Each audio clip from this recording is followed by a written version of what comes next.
अस्सलाम वालेकुम वरहमतुल्लाह।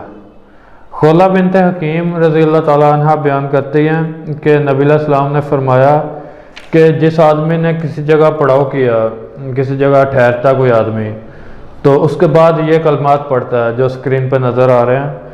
तो ये कलमात जो बंदा पढ़ता है तो उसके मुतल्लिक फरमाया कि कोई भी चीज़ उसे वहाँ से चलने तक नुकसान नहीं पहुँचाएगी, कि जब तक वो वहाँ से रवाना नहीं हो जाता तब तक कोई चीज़ उसे नुकसान नहीं पहुँचाएगी। तो ये इस तरह की दुआ जो जिसके बारे में नबी अलैहिस्सलाम ने फरमाया कि जब किसी जगह ठहरना हो तो इंसान ये दुआ पढ़ ले। तो ये दुआ हमारे नबी अलैहिस्सलाम ने बताई थी।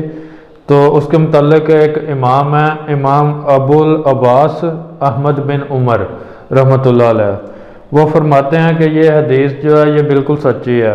वो कहते हैं कि इसकी सच्चाई की जो दलील है वो हमारे तजर्बे से है, हमने तजर्बे से इसको देखा हुआ है। वो कहते हैं कि जब मैंने ये हदीस सुनी थी तो उसके बाद मुझे किसी चीज़ ने नुकसान नहीं पहुंचाया। वो कहते हैं क्योंकि मैं ये दुआ पढ़ता होता था तो मुझे कभी किसी चीज़ ने नुकसान नहीं पहुंचाया था। लेकिन वो कहते हैं कि एक दफ़ा मैंने ये दुआ छोड़ दी थी। तो एक मुकाम पे मैं ठहरा हुआ था, तब तो वो महदिया का मुकाम बताते हैं, उस जगह ठहरे थे वो। तो उस जगह उन्हें एक बिच्छू ने डस लिया था, एक बिच्छू ने उन्हें डंग मारा था। उन्हें इस बात का यकीन था कि ये इस वजह से हुआ था कि उन्होंने उस दफ़ा जब वो ठहरे थे तो उन्होंने उधर वो दुआ नहीं पढ़ी थी। तो वो कहते हैं कि उन्हें ये यकीन है इस वजह से हुआ था।